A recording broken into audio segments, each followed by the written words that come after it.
Russia is due to be hit with another round of US sanctions next week, and it sent the currency tumbling.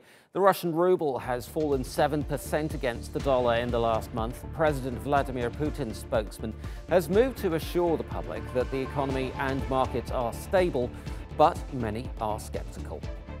Dan Ashby is in Moscow with more on the situation.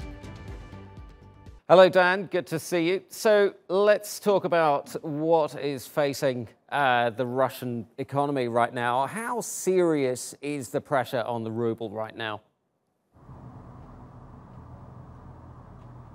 Yeah, pretty bad. The ruble sliding to about 67 against the dollar, to levels overall this month that we haven't seen for about 2 years. As you say, losing 7% across the month. Now, of course, some of that is down to just what Craig was talking about, the concern around emerging markets, some of the troubles in Turkey then affecting Russia. But a lot of this is also about sanctions. The US, of course, bringing in that surprise announcement that they blame Russia for the Novichok attack that happened in the UK, that triggering sanctions, the first of which will come in next week. And as you say, Peskov, President Putin's spokesman, had to come out today and say, listen, the economy, the financial system, it's stable. And that was in reply to a question about will the ruble just drop further. But a lot of people very nervous at the moment. The markets here in Russia very jittery as they look ahead to those sanctions. Yeah, and the outlook for the ruble, I guess, is also pretty weak. I mean, with the sanctions coming up, I suppose analysts are saying there's going to be more stress on the ruble, right?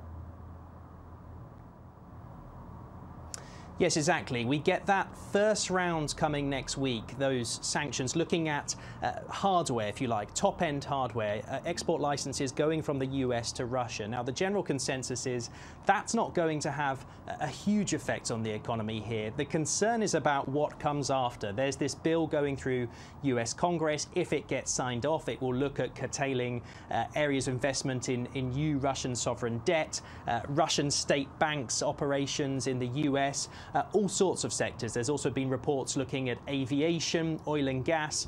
Now, oil and gas shouldn't be too exposed because over the past 5 years in Russia, they have lessened their exposure to US investment. Generally, the oil and gas market's doing very well here. They're getting lots of investment from Europe, and US companies have pulled out anyway. So people are thinking that oil and gas should be fine. It's the banks that they're worried about. If the Americans go for Russian banks, that could have a big impact on the ruble yet again.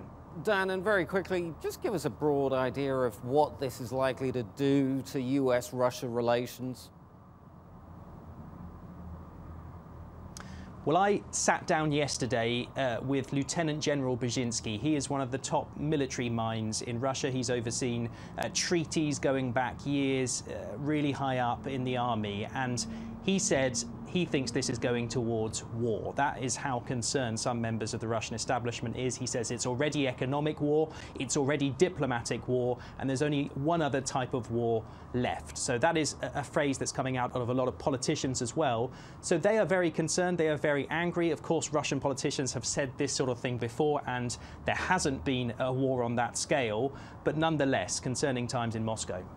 Indeed, Dan Ashby in Moscow. Thank you very much indeed.